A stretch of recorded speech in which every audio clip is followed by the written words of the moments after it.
Hello students. स्वागत है आपका स्टडीज अड्डा के यूट्यूब चैनल पर कला के ऑनलाइन क्लासेस में। पिछली दो क्लासेस काफ़ी लेट में अपलोड हुई, पर आगे से कोशिश रहेगी कि हर दिन या कम से कम हर दूसरे दिन एक वीडियो अपलोड हो सके, क्योंकि टीजीटी और पीजीटी की वैकेंसी आने की पूरी उम्मीद बनी हुई है। सरकार की मंशा और बोर्ड की तैयारियों से लग रहा है कि जल्दी ही वैकेंसी आने वाली है। अगर आप वैकेंसी आने से पहले से तैयारी करते हैं तो आपकी तैयारी पूरी हो पाएगी, लेकिन वैकेंसी आने के बाद यदि आप तैयारी शुरू करते हैं तो कभी भी तैयारी पूरी नहीं हो पाती है। और जैसा कि जल्दी ही वैकेंसी आने वाली है तो आप लोग अपनी तैयारियों में पूरी तरह से लग जाएं। मैं भी पूरी कोशिश करूंगा कि आपको जल्दी जल्दी क्लासेस दे सकूं। चलिए बढ़ते हैं आज की क्लास की तरफ। इससे पहले 2 मिनट में हम पिछले क्लास में पढ़ी गई मुख्य चीज़ों को दोहरा लेंगे, क्योंकि चीज़ों को पढ़ने से ज़्यादा इंपॉर्टेंट है उनको याद रखना। तो जल्दी जल्दी चीज़ों को दोहरा लेते हैं जो जो हमने पिछली क्लासेस में पढ़ी थी। पिछली क्लास में हमने कालीबंगा के बारे में पढ़ा था, जो सिंधु घाटी पुरा स्थल का एक प्रमुख स्थान है या प्रमुख नगर है। कालीबंगा का शाब्दिक अर्थ होता है काले रंग की चूड़ियाँ। इस नगर की स्थिति की बात करें तो यह नगर राजस्थान के हनुमानगढ़ जिले में घग्गर नदी के बाएं किनारे पर स्थित है। घग्गर नदी अर्थात प्राचीन सरस्वती नदी। इसके खोज के बारे में बात करें तो कालीबंगा नामक पुरा स्थल की खोज सर्वप्रथम अमलानंद घोष ने की थी और इन्होंने यह खोज 1953 ईस्वी में की थी। कालीबंगा नगर की बात करें तो यह दो टीलों पर बना हुआ था और दोनों टीले अलग अलग दीवारों से किलेबंद थे। ऐसा कहीं पर भी नहीं मिला है, केवल एकमात्र कालीबंगा में मिला है कि दोनों टीले अलग अलग दीवारों से किलेबंद थे। कुछ विद्वान तो कालीबंगा को सैंधो सभ्यता की तीसरी राजधानी भी मानते हैं। अब बात करेंगे कालीबंगा से प्राप्त प्रमुख साक्ष्यों के बारे में, क्योंकि यहीं से ज़्यादा प्रश्न पूछे जाते हैं। सबसे प्रमुख जो साक्ष्य है, यहाँ से भवनों को अलंकृत करने का अर्थात सजाने के साक्ष्य मिले हैं। उन पर डिजाइन बनाना, उनको अलंकृत करके सजाना, इसके साक्ष्य यहाँ पर मिले हैं। और यहाँ पर एक कपाट वाले दरवाजे के भी प्रमाण मिले हैं। यहाँ की नालियाँ अक्सर लकड़ी की बनाई गई थीं और वो खुली हुई थीं। यहाँ अलंकृत ईंटों की बनी हुई एक फर्श का भी साक्ष्य प्राप्त हुआ। जैसे मैंने आपको पहले ही बताया कि यहाँ से अलंकरण, घरों का अलंकरण का साक्ष्य प्राप्त हुआ है, उसी में यहाँ से अलंकृत ईंटों की एक फर्श के साक्ष्य प्राप्त होते हैं। यहाँ से खेती के भी साक्ष्य प्राप्त होते हैं। कालीबंगा से खेती के भी साक्ष्य प्राप्त होते हैं, जैसे कि खेत की जुताई के साक्ष्य प्राप्त हुए हैं। एक साथ दो फसलों को बोए जाने के साक्ष्य यहाँ से मिले हैं और उन दो फसलों में चना व सरसों एक साथ बोए गए हैं, अर्थात यहाँ से मिश्रित खेती के भी साक्ष्य मिले हैं। यहाँ से जुताई के साक्ष्य मिले हैं, खेती के साक्ष्य मिले हैं और मिश्रित कृषि अर्थात एक साथ दो फसलों को उगाने के साक्ष्य मिले हैं। वो दोनों फसलें कौन कौन सी थी? चना और सरसों। सड़कों की बात करें तो यहाँ की सड़कें और गलियां समानुपातिक ढंग से बनाई गई थीं। अंत्येष्टि संस्कार के लिए अर्थात मृत्यु के बाद लाश के साथ जो संस्कार होते हैं, जिनका जो उनका क्रियाकर्म होता है, उसके लिए यहाँ पर 3 विधियों का प्रयोग किया जाता था, जिनमें थे पूर्ण समाधिकरण, आंशिक समाधिकरण और दाह संस्कार। यहाँ से एक मिट्टी का पिंड मिला है जो चित्रित है, अर्थात जिस पर चित्र अंकित है। कौन सा चित्र अंकित है? रस्सी से बंधे हुए पशु को ले जाते हुए मनुष्य का चित्र है इस पर। अन्य मुख्य साक्ष्य के बारे में बात करें तो यहाँ से भूकंप आने के प्रमाण मिलते हैं, यज्ञ वेदी के प्रमाण मिलते हैं, खोपड़ी की शल्य चिकित्सा के प्रमाण मिलते हैं, तांबे का वृषभ मिला हुआ है यहाँ पे, अग्निकुंड के साक्ष्य मिलते हैं, युगल तथा प्रतीकात्मक समाधियों के प्रमाण मिलते हैं। यहाँ से बेलनाकार मोहरें मिली हैं, ईंटों से निर्मित चबूतरे यहाँ से मिले हैं और यहाँ से कांस्य की बनी हुई एक सुई भी मिली है। ये सारी चीजें कालीबंगा से प्राप्त हुई हैं, इनके साक्ष्य कालीबंगा से प्राप्त हुए हैं, जिनसे आपसे परीक्षा में प्रश्न पूछे जाते हैं। इन चीजों को आप याद कर लेंगे। एक क्लास और चलेगी आपके इस हड़प्पा सभ्यता में या सिंधु घाटी सभ्यता में। इसके बाद हम कुछ क्लासेस लेकर आपको इसकी प्रैक्टिस करवाएंगे और आगे पढ़ाएंगे। तब तक के लिए आप वीडियोस को बार बार देखकर इन चीज़ों को याद करने की कोशिश करें। बात करते हैं बनावली की, तो बनावली हरियाणा के हिसार जिले में सरस्वती नदी घाटी में स्थित है और इसकी खोज आर्यविष्ट ने 1973 ईस्वी में की थी। बनावली की सड़कें एक दूसरे को चौराहों पर तिरछी काटती थी। ये एक विशेषता है यहाँ की, या यूं कहें यहाँ की कमी है कि यहाँ की सड़कें चौराहों पर एक दूसरे को तिरछी काटती थी। ये प्रश्न काफ़ी पूछा गया है, तो इसको आप ध्यान रखेंगे और पूरा पूरा पूछे जाने की उम्मीद है इसकी, तो इसको आप ध्यानपूर्वक याद करेंगे कि यहाँ की जो सड़कें थी, अगर पूछा जाए आपसे कि सिंधु घाटी सभ्यता में कहाँ की सड़कें एक दूसरे को तिरछी काटती थी, क्योंकि सारी जहाँ की सड़कें जो थी वो एक दूसरे को सीधी काटती थी, तो वहां पर एक जगह ऐसी है जहां पर एक दूसरे को तिरछी काटती थी सड़कें चौराहों पर, तो वो कौन सा स्थान था? वो था बनावली। यहाँ पर जल निकास प्रणाली का भी अभाव है, जबकि हड़प्पा सभ्यता के जितने भी नगर थे उन सबको देखा जाए अगर तो जल निकास प्रणाली बहुत अच्छी होती थी, लेकिन यहाँ पर जल निकास प्रणाली का अभाव है। जो चीज़ें किसी स्थान की विशेष होती हैं उन चीज़ों को अक्सर पूछा जाता है, तो आप इन चीज़ों को ध्यान रखेंगे। यहाँ पर पक्की मिट्टी के एक हल की आकृति मिली है या हल का खिलौना मिला है, आप जो भी समझेंगे इसको कि पक्की मिट्टी के हल एक मिला है जो छोटा है, खिलौने के रूप में है, तो अब इसको ऐसे भी पूछा जा सकता है कि पक्की मिट्टी का हल कहाँ से मिला है, या हल की आकृति कहाँ से मिली है, या हल का खिलौना कहाँ से मिला है, तो आप ध्यान रखेंगे ये बनावली से मिला है। यहाँ के घरों की दीवारों को मिट्टी से पोता गया है, अर्थात कलर किया गया। जैसे हम चूना लगा कर घरों को कलर करते हैं, वैसे मिट्टी को भिगाकर उसका एक लेप बनाकर और दीवारों पर लगाया जाता है, उसे पोतना कहते हैं। तो यहाँ के घरों की दीवारों पर मिट्टी से पोतने के साक्ष्य मिले हैं। अगली चीज, यहाँ की खुदाई से तांबे के बाणाग्र भी मिले हैं। बाणाग्र में इस बाणों पर, धनुष बाण जो होते हैं, बाण पर आगे की तरफ जो नुकीला सा भाग होता है उसे बाणाग्र कहते हैं, तो तांबे के बाणाग्र यहाँ से प्राप्त हुए हैं। अगली चीज, यहाँ से सेलखड़ी और मिट्टी के, पक्की मिट्टी की मुहरें प्राप्त हुई हैं। ये रहे बनावली से प्राप्त होने वाले कुछ प्रमुख साक्ष्य।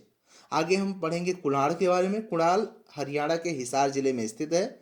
एक तरफ से एक राज्य में पढ़ने वाले सभी स्थानों को हम पढ़ रहे हैं ताकि आपको चीज़ें याद करने में आसानी हो। तो कुणाल जो है वो हरियाणा के हिसार जिले में स्थित है और यहाँ से चांदी के 2 मुकुट प्राप्त हुए हैं, इसीलिए कुणाल काफ़ी इंपॉर्टेंट है और बार बार पूछा जाता है। कुणाल से चांदी के 2 मुकुट प्राप्त हुए हैं। अब बात करते हैं रोपड़ की। तो रोपड़ पंजाब के रूपनगर जिले में सतलज नदी के बाएं तट पर स्थित है। कई तरह से प्रश्न पूछे जाते हैं कि किस राज्य में स्थित है रोपड़, तो पंजाब में स्थित है। किस जिले में स्थित है, तो रूपनगर जिले में स्थित है। किस नदी के तट पर स्थित है, तो सतलज नदी के तट पर स्थित है। सतलज नदी के किस तट पर स्थित है, तो बाएं तट पर स्थित है। इसीलिए चीज़ों को जब हम सैद्धांतिक ढंग से पढ़ते हैं, थ्योरी पढ़ते हैं, तो हमारे कई प्रश्न एक साथ तैयार होते हैं। यदि हम केवल प्रश्नों को पढ़ेंगे तो कभी भी हम किसी कंपटीशन को बीट करने में सक्षम नहीं होंगे। एक ही लाइन से आपके कई प्रश्न बनते हैं, जैसे यहाँ से आपके 4-5 प्रश्न बन रहे हैं कि किस राज्य से, तो पंजाब में। रोपड़ कहाँ पर है, तो किस राज्य में है, पंजाब में। किस जिले में है, रूपनगर जिले में। किस नदी के तट पर है, सतलज नदी के तट पर। और सतलज नदी के किस तट पर रोपड़ स्थित है, तो बाएं तट पर स्थित है। पिछली क्लास में हम यहाँ तक पढ़ चुके थे, इन चीज़ों को हमने दोहरा लिया ताकि आपको याद रहे। आगे हम पढ़ेंगे रोपण से प्राप्त प्रमुख साक्ष्यों के बारे में। रोपण से प्राप्त प्रमुख साक्ष्यों के बारे में। इसके पहले रोपण के बारे में एक चीज और जान लेंगे कि रोपण हड़प्पा सभ्यता का वह प्रथम स्थान है जहां स्वतंत्रता प्राप्ति के बाद भारत में सर्वप्रथम खुदाई हुई। अर्थात ये जितनी भी खुदाइयाँ हुई थी पहले, वो स्वतंत्रता से पहले अंग्रेजों ने करवाई थी। अंग्रेजों के जाने के बाद जब भारत स्वतंत्र हुआ और भारत स्वतंत्रता के बाद जब फिर से हड़प्पा सभ्यता की खुदाई शुरू हुई, उन चीज़ों को फिर से खोजना शुरू हुआ, तो सबसे पहले रोपण नामक स्थान को, जो कि पंजाब के रूपनगर में है, रोपण नामक स्थान की खुदाई हुई। तो यहाँ से भी काफी महत्वपूर्ण प्रश्न बन सकता है कि भारत की स्वतंत्रता प्राप्ति के बाद हड़प्पा सभ्यता का वह कौन सा स्थान है जिसकी सर्वप्रथम खुदाई हुई, तो वो था रोपण। आगे देखेंगे रोपण से चित्रित मृदभांड प्राप्त हुए हैं। क्या क्या प्राप्त हुआ है, कला की दृष्टि से हम देखें, वैसे बहुत सारी चीजें प्राप्त होती हैं, लेकिन हमें कला की दृष्टि से देखना है कि कौन सी कलात्मक चीजें प्राप्त हुई हैं या किसी प्रकार की कौन सी कला प्राप्त हुई है। तो यहाँ पर मृदभांड प्राप्त हुए हैं, मिट्टी के बर्तन, ये भी एक कला है, मिट्टी का बर्तन बनाना एक कला है। तो यहाँ से मिट्टी के बर्तन प्राप्त हुए हैं और उन पर चित्र प्राप्त हुए हैं, अर्थात 2 तरह की कला, चित्रकला भी प्राप्त हुई है। किस पर, मृदभांड पर। मृदभांड अर्थात मिट्टी के बर्तन, मिट्टी के बर्तनों पर चित्र प्राप्त हुए हैं, अर्थात चित्रित मृदभांड प्राप्त हुए हैं। हम इससे भी प्रश्न कई तरह से पूछे जाएंगे कि रोपण से प्राप्त हुए, मतलब मृदभांड दे देगा कि मृदभांड कहाँ से प्राप्त हुए हैं, तो रोपण से प्राप्त हुए हैं और कई जगह से प्राप्त हुए हैं। लेकिन अगर ऐसा आपसे पूछा जाता है कि मृदभांड कहाँ से प्राप्त हुए हैं, तो रोपण के साथ अन्य किसी को नहीं दिया जाएगा जहाँ से मृदभांड प्राप्त हुए हों। इसलिए मृदभांड रोपण से प्राप्त हुए हैं और मृदभांडों पर चित्र बना हुआ है या चित्रित मृदभांड प्राप्त हुए हैं। और क्या प्राप्त हुआ है रोपण से? रोपण से तांबे की कुल्हाड़ी प्राप्त हुई है। तांबे की कुल्हाड़ी प्राप्त हुई है। पूछा जा सकता है कि तांबे की कुल्हाड़ी कहाँ से प्राप्त हुई है, तो आप बताएंगे कि रोपण से प्राप्त हुई है। अगली चीज है मानव के साथ कुत्ता दफनाए जाने के प्रमाण यहाँ से प्राप्त हुए, अर्थात युगल समाधि के यहाँ पे प्रमाण प्राप्त हुए। समाधिकरण मतलब लाशों को दफन करना। तो यहाँ पर एक साथ कुत्ता और मानव दोनों दफनाए गए हैं। पहले के जीवन में लोग कुत्ते को अपना पालतू पशु के रूप में रखते थे, जैसे आज से रखते हैं, वैसे ही पहले के समय में भी कुत्ते को अपने पालतू पशु के रूप में मानव अपने साथ रखता था। और जहाँ तक ज्ञात है, जहाँ तक विद्वानों ने बताया है कि वह सबसे पहला जानवर जिसे मानवों ने अपने पालतू पशु के रूप में एक्सेप्ट किया या पालतू पशु बनाया जिसको, वो सर्वप्रथम जानवर कौन सा था, तो वो था कुत्ता। तो कुत्ते को आदिकाल के मानव अपने साथ पालतू पशु के रूप में रखते थे और अपने साथ ही मीन्स मानव के मरने के बाद उनके साथ ही उसे दफना दिया जाता था, क्योंकि उस समय की मान्यता होती थी कि जो चीज़ें एक साथ जाती हैं वो दूसरे जन्म में या दूसरी जगह पर जहाँ भी आत्माएं जाती हैं वहाँ पर एक साथ रहते हैं। अब इसमें कितनी वास्तविकता है इस पर मैं कोई डिस्कस नहीं कर सकता, क्योंकि आप सभी लोग समझदार हैं, आप खुद जानते हैं। हमें सब्जेक्ट के बारे में पढ़ना है तो हम उसके बारे में पढ़ेंगे कि रोपण से हमें क्या क्या प्राप्त हुआ है। रोपण से हमें चित्रित मृदभांड प्राप्त हुए हैं, तांबे की कुल्हाड़ी प्राप्त हुई है और मानव के साथ कुत्ते दफनाए जाने के प्रमाण यहाँ से प्राप्त हुए हैं। आगे हम पढ़ेंगे चनहूदड़ों के बारे में। वैसे तो चनहूदड़ो हड़प्पा सभ्यता का ही स्थल है, हड़प्पा सभ्यता के अंतर्गत ही आता है या सैंधव सभ्यता के अंतर्गत ही आता है, परंतु यहाँ पर अपनी एक व्यक्तिगत सभ्यता ही पनप गई थी जिसे हम झूंकर सभ्यता या झांगर सभ्यता भी कहते हैं। तो आइए देखते हैं चनहूदड़ो के बारे में। चनहूदड़ो कहाँ पर स्थित है, सबसे पहले ये जान लेंगे, क्योंकि यहाँ से काफ़ी प्रश्न बनते हैं कि कहाँ पर स्थित है। उन पुरातात्विक स्थानों को, स्थलों को पूछ लिया जाता है कि कहाँ पर ये स्थित हैं। जैसे मंदिरों को पूछ लिया जाता है कि कहाँ पर स्थित हैं। मंदिर स्थापत्य सभ्यता के अंतर्गत आते हैं, किले स्थापत्य सभ्यता के अंतर्गत आते हैं, स्थापत्य कला के अंतर्गत आते हैं। मूर्तियाँ हो गई और काफ़ी निर्माण होते हैं, उन सब के बारे में अक्सर पूछ लिया जाता है, या शहरों के बारे में पूछ लिया जाता है कि कहाँ पर स्थित है।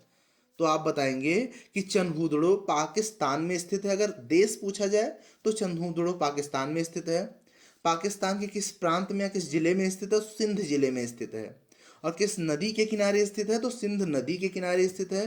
किस तट पर स्थित है? तो बाएं तट पर, सिंध नदी के बाएं तट पर स्थित है। अब स्थिति के बारे में हम पढ़ रहे हैं तो यहाँ से कई प्रश्न बनते हैं, कई तरह से स्थिति के बारे में पूछा जाता है। आप विगत वर्षों के प्रश्न पत्र जरूर देखेंगे। यदि नहीं देखते हैं तो हम अपने प्रैक्टिस सेट के दौरान आपको उन सभी प्रश्नों से जरूर मिलवाएंगे। तो प्रश्न पत्र में पूछा जाएगा कि चनहूदड़ो नामक स्थान पाकिस्तान के किस प्रांत में स्थित है? तो सिंध प्रांत में स्थित है। किस नदी के किनारे स्थित है? तो सिंध नदी के किनारे स्थित है। किस तट पर? सिंध नदी के किस तट पर स्थित है? तो बाएं तट पर स्थित है। इन चीज़ों को आप याद करेंगे। अगर एक बार में याद नहीं होता तो वीडियो बार बार देखेंगे, क्योंकि आपको एग्जाम निकालने हैं। आगे देखेंगे चनहूदड़ो मोहनजोदड़ो से 81 मील। अब 81 मील को अगर किलोमीटर में हम बदलेंगे तो 130 किलोमीटर होगा लगभग। 81 मील या लगभग 130 किलोमीटर दक्षिण में स्थित है। ऐसे भी प्रश्न करके पूछा जाता है कि कोई मूल स्थान दे देगा या प्रमुख स्थान दे देगा और उस प्रमुख स्थान से दूरी पूछ लेगा। तो चनहूदड़ो जो है वो मोहनजोदड़ो से 81 मील दूर है, या यूं कहें कि 130 किलोमीटर दूर है। दोनों तरह से पूछा जा सकता है, मील में भी पूछा जा सकता है और किलोमीटर में भी पूछा जा सकता है। तो आप जाने रहेंगे 81 मील या 130 किलोमीटर। अब ये आंकड़े जो हैं ये नए नए खोज, वहाँ के माप होते रहते हैं और ये आंकड़े कुछ हल्के फुल्के बदलते भी रहते हैं। जैसे कहीं कहीं आपको देखने को मिल जाएगा कि 80 मील, परंतु ताज़ा जो आंकड़े हैं उनके अनुसार ये 81 मील दूर है या 130 किलोमीटर दूर है। तो चनहूदड़ो और मोहनजोदड़ो के बीच की दूरी 81 मील है या 130 किलोमीटर है। चनहूदड़ो मोहनजोदड़ो से दक्षिण में स्थित है। दक्षिण में कितनी दूर स्थित है? तो दक्षिण में 81 मील दूर स्थित है। ये रही स्थिति की बात। अब आगे देखेंगे यहाँ के खोज के बारे में देखेंगे कि यहाँ की खोज किसने की या कब की, यहाँ का उत्खनन कार्य कब हुआ, क्योंकि यहाँ से भी प्रश्न बनते हैं। जिन चीज़ों से प्रश्न बनते हैं हम उन्हीं चीज़ों के बारे में चर्चा करेंगे। वैसे तो हड़प्पा सभ्यता को पढ़ने लगे इतिहास के नज़रिए से तो बहुत बड़ा है, लेकिन कला में जहाँ से प्रश्न पूछे जाते हैं हम उन्हीं के बारे में पढ़ेंगे। चनहूदड़ों की खोज 1930 ईस्वी में NG मजूमदार ने की थी। कहीं कहीं पर आपको ये 1931 भी मिल जाएगा, कहीं कहीं पर 1932 तक मिल जाता है, पर जो लेटेस्ट अपडेट है उसके अनुसार चनहूदड़ों की खोज 1930 ईस्वी में NG मजूमदार ने की थी। अब NG मजूमदार का पूरा नाम पूछा जा सकता है, कई बार पूछा भी गया है, तो आप जाने रहेंगे नानी गोपाल मजूमदार।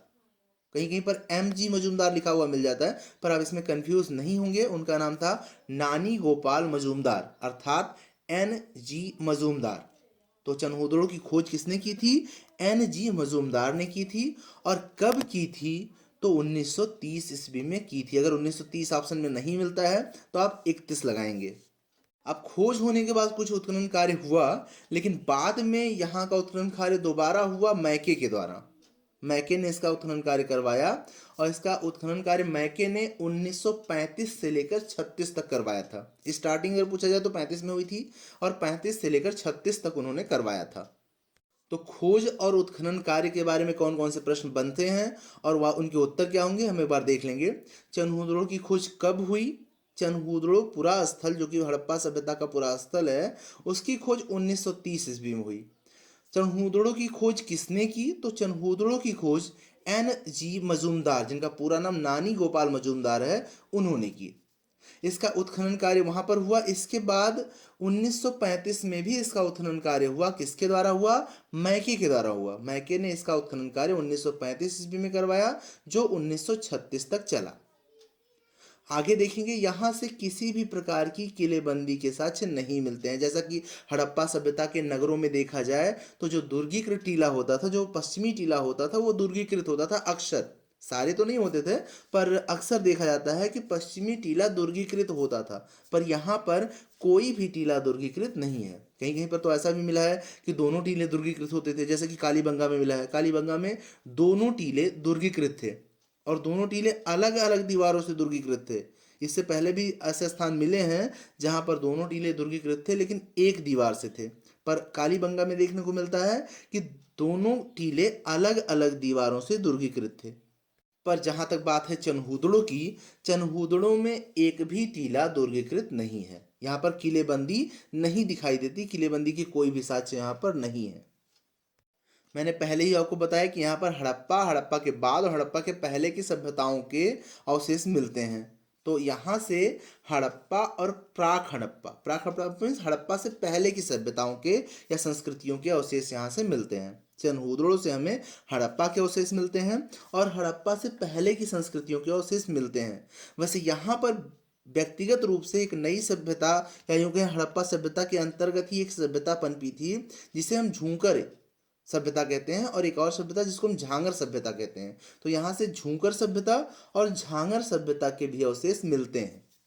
यहाँ से अभी तक कोई प्रश्न नहीं पूछा गया है, लेकिन जो चीज़ें कला के सब्जेक्ट से जुड़ी हुई हैं, कला के विषय वस्तु से जुड़ी हुई हैं, उनसे कब प्रश्न पूछ लिया जाए कुछ कहा नहीं जा सकता। हर बार लगभग 20-25% क्वेश्चन नए होते हैं।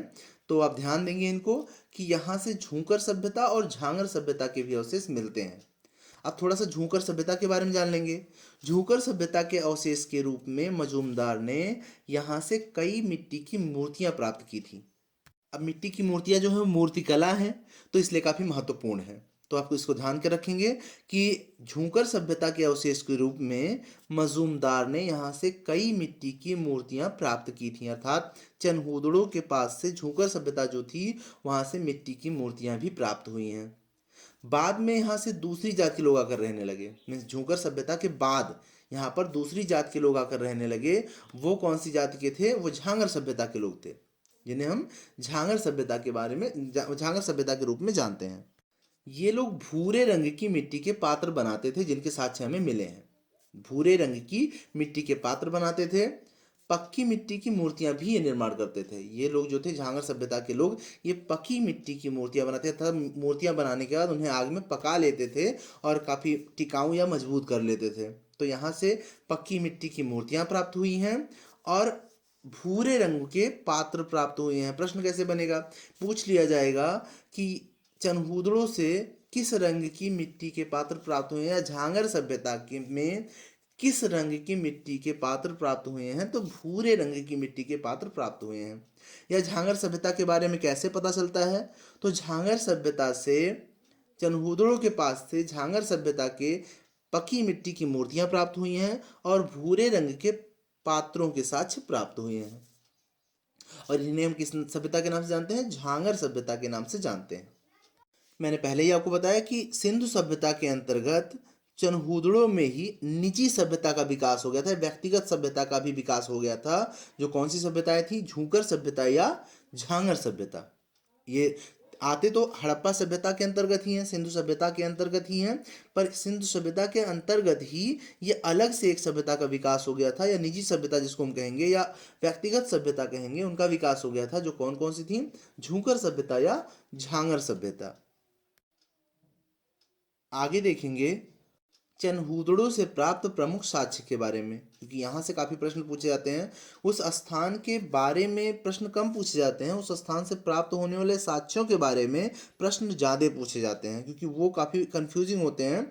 एक तरह की कई चीज़ें होती हैं, एक तरह की चीज़ें कई जगह से प्राप्त हुए होते हैं, तो उन पर अगर आप अधिक ध्यान नहीं देंगे तो चीज़ें आपको याद नहीं होती हैं, इसीलिए वहाँ से ज़्यादा प्रश्न पूछे जाते हैं। तो हम देखेंगे अब कि चनहूदड़ों से जो प्राप्त हुए थे वो प्रमुख साक्ष्य कौन कौन से थे। चनहूदड़ों से भारी मात्रा में सौंदर्य प्रसाधन सामग्री प्राप्त हुई है, अर्थात सुंदरता बढ़ाने वाली सामग्रियां जो होती हैं वो प्राप्त हुई हैं। अब इनमें कौन कौन सी चीज़ें प्राप्त हुई हैं उनको देख लेंगे। लिपस्टिक, चेहरे पर लगाने वाली क्रीम, पाउडर, काजल, ऐसी बहुत सारी चीज़ें यहाँ से प्राप्त हुई हैं जो सुंदरता बढ़ाने के लिए मनुष्य प्रयोग करता है, अर्थात चनहूदड़ों में इन चीज़ों का प्रयोग होता था। तो यहाँ से सौंदर्य प्रसाधन सामग्री के रूप में लिपस्टिक प्राप्त हुई है, चेहरे पर लगाने वाली क्रीम प्राप्त हुई है, पाउडर प्राप्त हुआ है, काजल प्राप्त हुआ है, और ऐसी ही बहुत सारी सौंदर्य प्रसाधन सामग्रियां प्राप्त हुई हैं। यहाँ से मनके बनाने का कारखाना प्राप्त हुआ। मनके मीन्स मोतियाँ, जिस तरह से कह सकते हैं हम कि मनके बनाने का कारखाना भी यहाँ से प्राप्त हुआ है। अब मनके बनाने का कारखाना और कहाँ से प्राप्त होता है, तो मनके बनाने का कारखाना लोथल से भी प्राप्त होता है। लोथल में भी मनके बनते थे, उनका कारखाने के साक्ष्य मिले हैं। और चनहूदड़ों में भी मनके बनाने का कारखाना हमें प्राप्त होता है। अब यहाँ से प्रश्न पूछा जा सकता है, कैसे प्रश्न बनता है। काफ़ी प्रश्न यहाँ से पूछे भी गए हैं, बार बार घुमा घुमा कर इससे प्रश्न पूछे गए, क्योंकि काफ़ी महत्वपूर्ण है। तो इससे समझेंगे कि कैसे कैसे प्रश्न पूछे जाते हैं। इससे पूछ लिया जाएगा कि चनहूदड़ों के अतिरिक्त वह कौन सा सभ्यता का नगर था, सिंधु सभ्यता का नगर था, जहाँ से मनके बनाने का कारखाना प्राप्त होता है, तो वो नगर था लोथल। या इस तरह से पूछ लेगा कि लोथल के अतिरिक्त वह सिंधु सभ्यता का कौन सा नगर था जहां से मनके बनाने का कारखाना प्राप्त होता है, तो वो था चनहूदड़ो। अगर दोनों दे देगा तो ऑप्शन में देगा ए और बी दोनों सही हैं, तो उसको आप चुनेंगे। अगर दोनों नहीं देता है ऑप्शन में, तीन ऑप्शन कोई अलग है, एक ऑप्शन में चनहूदड़ो देता है या लोथल देता है, तो आप उसको चूज करेंगे। अगर स्पेशली नाम देकर पूछ लिया जाए कि इंद्रगोप मनके बनाने का कारखाना कहाँ से प्राप्त होता है, इंद्रगोप मनके, ध्यान देंगे नाम को, कि इंद्रगोप मनके बनाने का कारखाना कहाँ से प्राप्त होता है, तब आप केवल चनहूदड़ो को चुनेंगे। कंफ्यूज करने के लिए ऐसा दे सकता है कि पूछ लेगा कि इंद्रगोप मनके बनाने का कारखाना कहाँ से प्राप्त होता है। अब ऐसी अवस्था में आप लोथल को नहीं लगाएंगे, आप किसको लगाएंगे, चनहूदड़ो को लगाएंगे। आगे देखेंगे यहाँ से सीप उद्योग तथा मुद्रा बनाने के साक्ष्य प्राप्त होते हैं। और अगली कौन सी चीजें हैं, पहला तो सीप उद्योग और दूसरा मुद्रा बनाने के साक्ष्य। यहाँ पर मुद्रा का भी निर्माण किया जाता था, जैसे जिन मुद्राओं के बारे में हम लोग पढ़ते हैं यहाँ से प्राप्त होने वाली मुद्रा के बारे में, वह मुद्रा भी यहाँ से बनाई जाती थी। तो सीप उद्योग हो गया, दूसरा मुद्रा बनाने के साक्ष्य यहाँ से प्राप्त होते हैं। आगे देखेंगे हड्डियों की वस्तुएं। यहाँ से कई तरह की वस्तुएं प्राप्त होती हैं जो हड्डियों से बनी हुई हैं। तो पूछा जाएगा प्रश्न कि हड्डियों से बनी हुई वस्तुएं कहाँ से प्राप्त होती हैं, तो आप बताएंगे कि चनहूदड़ों से प्राप्त होती हैं। चनहूदड़ों से हड्डियों से बनी हुई वस्तुएं प्राप्त होती हैं। आगे देखेंगे यहाँ से प्राप्त पात्रों पर हल्के पीले रंग का प्रयोग किया गया है। अब ये सबसे महत्वपूर्ण प्रश्न है और कई परीक्षाओं में पूछा गया है, तो ध्यान देंगे कि पूछा जाएगा कि सिंधु सभ्यता के किस नगर से हल्के पीले रंग के प्रयोग के साक्ष्य मिलते हैं या हल्के पीले रंग के पात्र मिलते हैं? जैसा भी प्रश्न घुमा के पूछा जाए कि हल्के पीले रंग का प्रयोग किया गया है किस नगर में, या किस नगर के पात्रों पर हल्के पीले रंग का प्रयोग किया गया है, या हल्के पीले रंग के पात्र कहाँ से प्राप्त होते हैं, तो आप बताएंगे कि हल्के पीले रंग के पात्र चनहूदड़ों से प्राप्त होते हैं। कहाँ से प्राप्त होते हैं? चनहूदड़ों से प्राप्त होते हैं हल्की पीले रंग के पात्र। आगे देखेंगे यहाँ से एक अलंकृत हाथी का साक्ष्य मिला या अलंकृत हाथी मिली है। अब हाथी बहुत छोटी है, अलंकृत है, बहुत सजाई हुई है, तो उसे खिलौने के रूप में हम जान सकते हैं। तो यहाँ से अलंकृत हाथी के साक्ष्य मिले हैं, यहाँ से खिलौने के भी साक्ष्य मिले हैं, बहुत सारे खिलौने के साक्ष्य मिले हैं, उन्हीं में से एक है अलंकृत हाथी। अब प्रश्न बनेगा कि यहाँ से हाथी के खिलौने के साक्ष्य कहाँ से प्राप्त हुए हैं, तो आप बताएंगे चनहूदड़ों से। अलंकृत हाथी कहाँ से प्राप्त हुई है? चनहूदड़ों से। या फिर खिलौने चनहूदड़ों से प्राप्त हुए हैं। तो जिस तरह से भी प्रश्न पूछे, प्रश्न कई तरह से घुमा घुमा कर पूछ सकता है। आप ध्यान रखेंगे इसको कि यहाँ से अलंकृत हाथी के साक्ष्य मिलते हैं और ढेर सारे खिलौनों के साक्ष्य यहाँ से मिलते हैं। आगे देखेंगे यहाँ से वक्राकार ईंटों के साक्ष्य प्राप्त होते हैं, जैसे कि अपने आप सभी को पता है, हमने बार बार आपको बताया है कि इसे ईंटों की पकी हुई ईंटों की सभ्यता भी कहा जाता है। सिंधु सभ्यता में बहुत सारी मात्रा में, बहुत ज़्यादा मात्रा में पके हुए ईंटों का प्रयोग किया गया था, इसीलिए सिंधु सभ्यता को कभी कभी पके हुए ईंटों की सभ्यता भी कहा जाता है। तो आप इसको ध्यान रखेंगे कि यहाँ पर पके हुए ईंटों का प्रयोग किया जाता था। तो इसी क्रम में वक्राकार ईंटें यहाँ पर मिली हुई हैं। वक्राकार मीन्स घुमावदार ईंटें यहाँ से मिली हैं, घुमावदार ईंटों के साक्ष्य यहाँ से मिले हैं। और एक ईंट ऐसी मिली है जिस पर बिल्ली का पीछा करते हुए कुत्ते के पद चिन्ह मिले हुए हैं। अब ऐसा कैसे मानते हैं कि मतलब बिल्ली का पीछा करते हुए कुत्ता? एक ईंट है, अब ईंट जब बनाई गई होगी तो उस समय वो गीली मिट्टी रही होगी, उस पर बिल्ली के पैरों के और साथ ही साथ उसी के साथ चलते हुए कुत्ते के साथ नहीं, पीछे चलते हुए कुत्ते के पैरों के निशान पड़े हुए हैं। तो इस तरह से माना जाता है कि कुत्ते और बिल्ली दोनों के निशान एक साथ पड़े हुए हैं, अर्थात बिल्ली का पीछा कर रहा होगा कुत्ता। तो उस तरह से एक वक्राकार यहाँ पर ईंटें मिलती हैं, वक्राकार ईंटों के साक्ष्य मिलते हैं। और एक ईंट ऐसी मिली है जिस पर बिल्ली का पीछा करते हुए कुत्ते के पद चिन्ह मिले हैं। अब यहाँ से प्रश्न कई तरह से पूछा जा सकता है कि वक्राकार ईंटों के साक्ष्य कहाँ से प्राप्त होते हैं, तो चनहूदड़ों से। किस प्रकार के ईंट चनहूदड़ों से प्राप्त होते हैं, तो वक्राकार। एक ईंट पर बिल्ली और कुत्ते के पैरों के साक्ष्य कहाँ से प्राप्त होते हैं, तो चनहूदड़ों से। बिल्ली के पैरों के साक्ष्य केवल पूछ लिया जाएगा कि ईंट पर बिल्ली के पैरों के साक्ष्य कहाँ से प्राप्त हुए हैं, तो हो जाएगा चनहूदड़ों से। या कुत्ते के पैरों के साक्ष्य कहाँ से प्राप्त हुए हैं, तो हो जाएगा चनहूदड़ों से। मतलब घुमा घुमा कर किसी भी तरह से पूछा जाए तो आप कंफ्यूज नहीं होंगे। वक्राकार ईंट, अब आप बहुत सारी चीज़ें ऐसी होती हैं जिनको आप जानते हैं, समझते हैं, पर उस समय एग्जाम में जब उल्टा सीधा पूछ लिया जाता है या घुमा कर पूछ लिया जाता है उन चीज़ों को, तो आप कंफ्यूज हो जाते हैं और आपका टाइम भी वेस्ट होता है, आपसे गलत आंसर भी टिक हो जाते हैं। तो आप कंफ्यूज नहीं होंगे, इसीलिए आप हर तरह से इस प्रश्न को समझेंगे कि पीछा करते हुए कुत्ते के साक्ष्य, कुत्ते के पद चिन्ह, बिल्ली के पद चिन्ह, या कुत्ते और बिल्ली दोनों के पद चिन्ह एक ईंट पर, ये कहाँ से प्राप्त हुए हैं, तो चनहूदड़ों से। यहाँ से कैसी ईंटें प्राप्त हुई हैं? वक्राकार ईंटें प्राप्त हुई हैं। वक्राकार ईंटें कहाँ से प्राप्त हुई हैं, तो वक्राकार ईंटें चनहूदड़ों से प्राप्त हुई हैं। आगे देखेंगे, मिट्टी की एक मुद्रा प्राप्त हुई है जिस पर 3 घड़ियाल और 2 मछलियों का अंकन है। तो पूछा जाता है कि वह मुद्रा कहाँ से प्राप्त हुई है, या मुद्रा के साक्ष्य कहाँ से प्राप्त हुए हैं जिन पर 3 घड़ियाल बने हुए हैं, या 2 मछलियां बनी हुई हैं, या 3 घड़ियाल और 2 मछलियां बनी हुई हैं। जिस तरह से भी प्रश्न पूछे, आप ध्यान रखेंगे कि मिट्टी का एक मुद्रा कहाँ से प्राप्त हुई है, चनहूदड़ों से एक मिट्टी की मुद्रा प्राप्त हुई है जिस पर 3 घड़ियाल और 2 मछलियों का अंकन है। चनहूदड़ों से एक मुद्रा प्राप्त हुई है जो कि मिट्टी की बनी हुई है और जिस पर 3 घड़ियाल और 2 मछलियों का अंकन है। आगे देखेंगे, मिट्टी का बना एक 4 खाने का इत्र रखने का पात्र।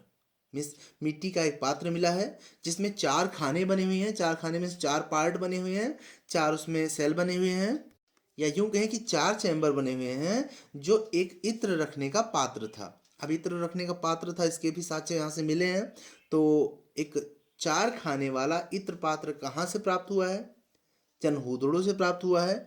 चनहूदड़ों से प्राप्त 4 खाने का इत्र पात्र किस चीज़ से बना हुआ है, तो मिट्टी से बना हुआ है, मिट्टी का बना हुआ है। या इस तरह से पूछेगा कि इत्र पात्र जो चनहूदड़ों से प्राप्त हुआ है उसमें कितने खाने हैं, तो 4 खाने हैं। इन चीज़ों को आप ठीक से याद रखेंगे। आगे देखेंगे पीतल का बतख। यहाँ से चनहूदड़ों से एक पीतल के बतख की आकृति प्राप्त हुई है, या पीतल के बतख के साक्ष्य प्राप्त हुए हैं। आपसे प्रश्न बनेगा कि चनहूदड़ों से बतख जो प्राप्त हुआ है वो किस धातु का बना हुआ है, तो पीतल का बना हुआ है। या इस तरह से पूछा जाए कि पीतल का बतख के साक्ष्य कहाँ से प्राप्त हुए हैं, तो आप बताएंगे कि चनहूदड़ों से प्राप्त हुए हैं। पिछली क्लास में हमने आपसे पूछा था कि आप प्रैक्टिस के लिए आपका कौन सा समय सही रहेगा, या किस समय पर किस टाइम पर आप सारे लोग ऑनलाइन आकर प्रैक्टिस कर पाएंगे। इनमें से बहुत कम व्यूअर्स ने इसके आंसर दिए हैं, तो आप लोग जो भी वीडियोस देखते हैं वो मैक्सिमम लोग ये बता दें कि उनके लिए कौन सा समय सही रहेगा। जो समय ज़्यादा लोगों के लिए सही रहे उस समय पर प्रैक्टिस करवाई जाए, क्योंकि उस समय प्रैक्टिस के दौरान आपको ऑनलाइन आना होता है और अपने उत्तर देने होते हैं। तो कमेंट बॉक्स में ये ज़रूर बताएं कि कौन सा समय आपके लिए ज़्यादा सही रहेगा, या कौन कौन सा समय आपके लिए ज़्यादा सही रहेगा, ये आप ज़रूर बताएं। वीडियो जब जल्दी जल्दी आएंगी, क्योंकि अभी जल्दी ही वैकेंसी आने के पूरे पूरे चांस हैं। तब तक के लिए अगर आपको वीडियो पसंद आए तो इसे लाइक करें, अपने फ्रेंड्स को शेयर करें, ताकि वो भी इसका लाभ उठा सकें। अगर आपके पास कोई सुझाव है तो आप कमेंट बॉक्स में ज़रूर दें। मिलते हैं अगली वीडियो में, तब तक के लिए धन्यवाद।